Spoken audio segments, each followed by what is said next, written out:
Dünyada bir neçə beynəlxalq dil var ki, o dillərdə müxtəlif xalqlar danışır. Misal üçün İngilis dili, Fransız dili, Alman dili, İspan dili və s. Tarixi faktorlar səbəbindən bizim xalq da onlardan birinə sahib idi, Rus dilinə. Beynəlxalq dil bilən insan üçün böyük elmi baza qapıları açılır və o, daha geniş elmi tədqiqatlar aparma imkanlarına malik olur. Heydər Əliyevin Rus dilindəki tədrisi və Rus televiziyasını məhdudlaşdırmasının səbəblərindən biri də məhz Azərbaycanda yeni nəslin ikidilli yox, təkdilli olub, dövlət propagandasından kənar, daha obyektiv tarixi və siyasi məlumatlar əldə edə bilməməsi idi. O, Azərbaycanda bir növ lingvistik vakum yaratmış və beləliklə rəsmi propaganda çərçivəsində yeni təkdilli nəsil formalaşdırıb, onu siyasi konjunktura və hakimiyyətin maraqlarına uyğunlaşdırmışdır. Bəli, bəziləri deyə bilər ki, axı bu gün internet dövrüdür.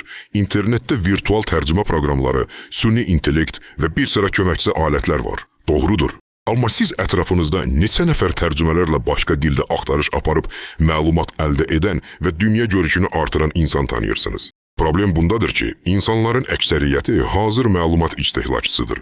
Xarici dil bilməyənlər üçün o dildə olan məlumat bazası bağlı qalır. Bundan müvəffəqiyyətlə istifadə edən antimilli rejim ilk növbədə tariximizi təhrif edib, bizə özünün və sponsorlarının siyasətinə uyğun tarix sırıdı. Niyə tarix? Tarix, yəni keçmiş. Yadıma Britaniyanın Mi-5 adlı daxili kəşfiyyatı ilə həmkarlıq edən İngilis yazıcısı George Orwell'in 1984 adlı məşhur əsərindəki totalitar partiyanın şuarı düşdü. Keçmişə hakim olan gələcəyə hakim olar. İndiyə hakim olan keçmişə hakim olar.